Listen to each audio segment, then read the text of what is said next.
Hey YouTube, Joelboy here. So chapter 838 has just dropped.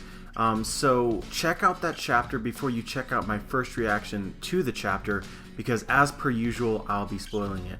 But now that you've checked it out, we can just jump right into this. And the first thing that I want to talk about is the name of the damn chapter. They seriously named it Broker, which I really have no words to describe how awful that name is.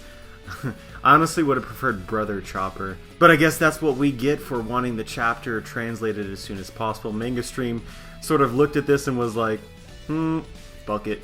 But yeah, actually getting to something important.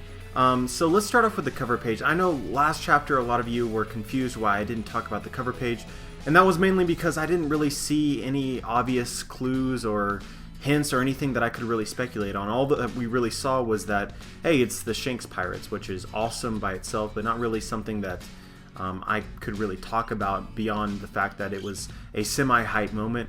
This chapter we actually get to meet the Shanks Pirates again, which is really interesting. But I now think it's semi-confirmed that they aren't in Baltigo. There was a lot of theories that cropped up after last chapter with the cover page that they were in Baltigo. I was honestly skeptical from the start because we've seen Baltigo. We specifically seen the revolutionary base in Baltigo, which would presumably be the ruins that they were in, and there's no cactuses to be found. And this time we can see that they're having some sort of wedding, which seems to me to rule out the possibility that this is Baltigo. And where this could be, again, I have no idea. And whose wedding is this? That you would find the Shanks Pirates there? Like, did they just happen upon this wedding, or was this like a really important event that we'll find out about later? Is this perhaps Shanks' own wedding? I know there's a lot of speculations out there that Shanks had a kid with Makino, and so there's some possibility that this is his actual wedding with Makino, but I'm skeptical of that as well because it seems unlikely that he would have taken her someplace other than Fuchsia Village. So honestly, I believe that this is a new place with a wedding that we don't really know anything about right now, unless somebody comes up with a connection that I don't know right now. But yeah, that's my 2 cents on what's going on there. And so let's get into the hype moment of the chapter.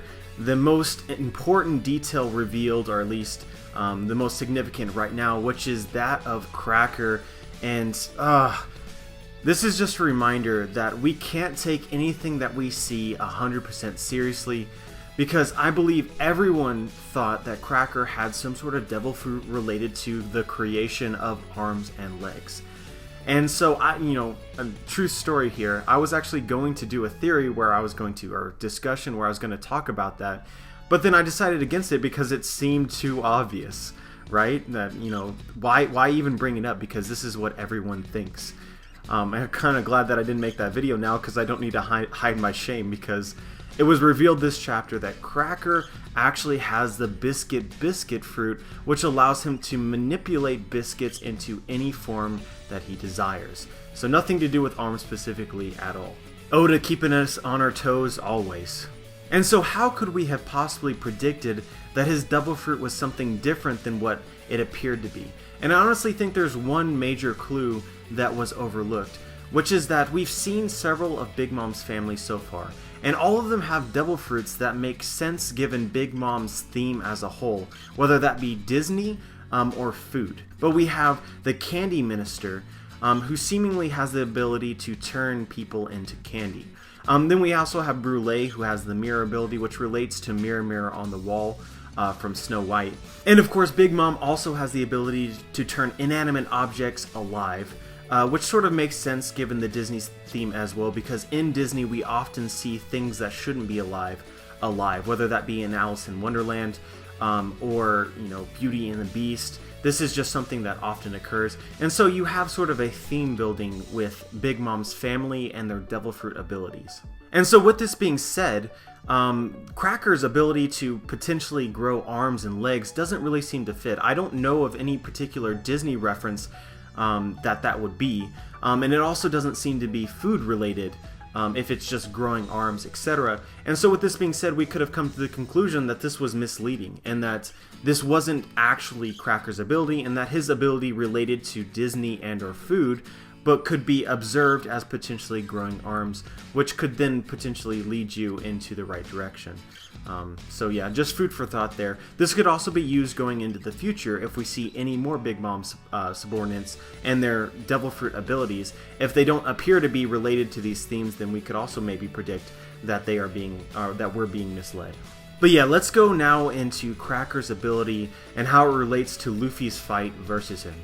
And so I know the first thought to this reveal is, oh my god, Cracker is overpowered. Luffy had to go Gear 4 just to beat one of these things, and he can literally create a limitless number of them. And as they get destroyed, create even more to replace those that get destroyed. And honestly, the first impression everyone should have is, uh-oh, this does not look good whatsoever. But at the same time, I think Cracker also revealed in this chapter what his major weakness is, and that's pain. If Luffy can somehow circumvent all of these biscuit shields, I'm going to call them, and then get to him specifically, it may be really easy to defeat Cracker. But the problem is getting to him through all of his shields. I'm not exactly sure how Luffy is going to do this, or if Luffy is going to be the one to specifically do it. I think in this case, Nami could actually play a role as well, given that it seems as though just damaging Cracker would open up the opportunity of defeating him, since he fears pain more than anything else. To be honest, the impression I get is if you have somebody who fears pain more than anything else, then he has spent a good majority of his life avoiding pain. Therefore, he hasn't built up a tolerance for pain, and therefore hasn't probably been hit very often in order to sort of increase his own defenses, as in his own personal defense. He relies on these Cracker biscuit shields rather than his own personal defenses, which should make him himself a very weak character. I'm honestly reminded most of Logia Devil Fruit users, which are so confident in their abilities that they often don't master Haki. And when they happen to come across somebody who is an expert in Haki, they stand no chance whatsoever. So I think in this case, Cracker would stand no chance against somebody who could avoid his biscuit shields and then get to him directly. But of course, this isn't guaranteed at this point in time because we know nothing about Cracker. Other than the fact that he fears pain, he could still have a high tolerance for pain even though he avoids it constantly. Also, another thing related to this that I found interesting is that it seems as though the first Cracker that Luffy faced had a lot more endurance to it than all of these newer Crackers that are appearing now. And I think this has something to do with Haki and how it's distributed and how Cracker is actually able to distribute his Haki among all of his biscuits, which is they're naturally hard and hard to break.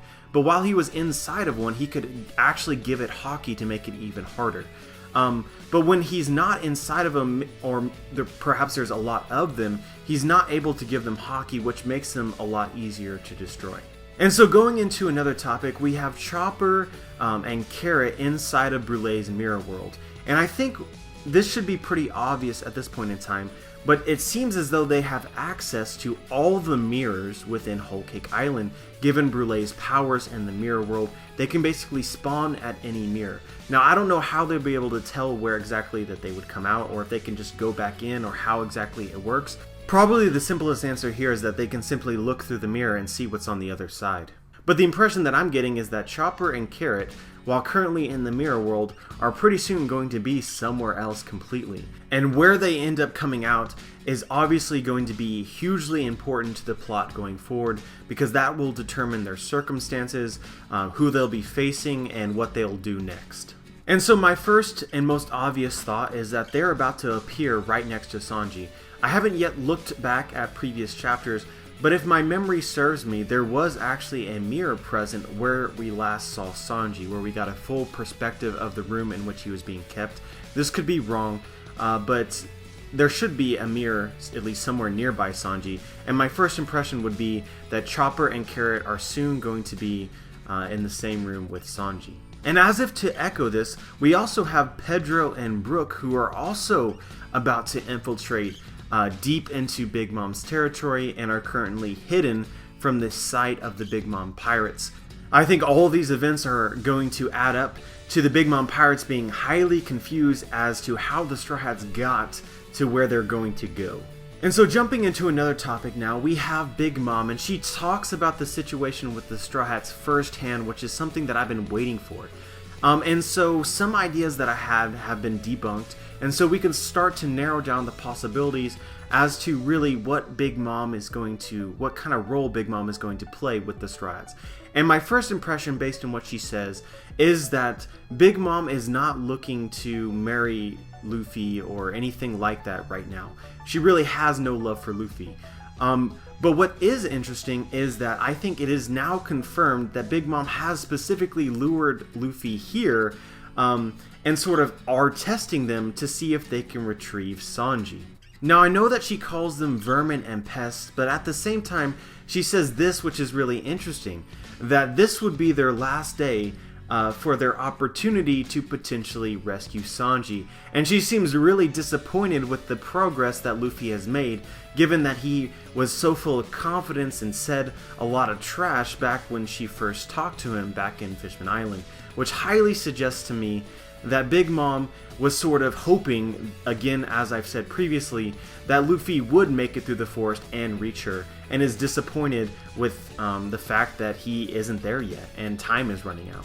And what's even more interesting is that Big Mom doesn't seem to be specifically defending Sanji or preventing the Straw Hats from getting him. If she really wanted to stop Luffy, she would have kept Sanji in her castle the entire time, knowing that Straw Hat Luffy was there. Because as she said, having Sanji within her castle drops the chances, in her opinion, of Luffy rescuing Sanji to 0. So if she really didn't want that to happen, that's where Sanji would have been the entire time. But as we can see, that wasn't the case. And so, with this being said, there was an opportunity before Sanji got inside of her castle in which she believed Luffy had at least some chance of rescuing Sanji, which is what I've been saying this entire time. Big Mom believed that it was possible for Luffy to rescue Sanji in the past, but now she's getting really doubtful. I hope you guys can see the dichotomy with Big Mom present chapter and then previous chapter. When it was first revealed that Luffy had arrived onto her islands, she was really excited. But now that several days have passed and there's been no sign of any progress from Luffy, she's now not excited whatsoever and kind of annoyed. But yeah, guys, that's all I got for this chapter. Let me know what you think about the chapter. Let me know if you noticed something that I didn't notice. Yeah, I mean, I think this was a good chapter. This wasn't the best chapter out there, but there was a lot of really cool reveals, and we got to see what was happening in a lot of different places, and so the plot really is progressing further, which is what I wanted to see. We're still in the forest, but that's okay because I personally love, right now, the battle between Cracker and Luffy, and then going forward, how this is going to turn out. But yeah, guys, like the video if you liked the video. I'd appreciate it if you subscribed, and as always, dudes, have a wonderful day.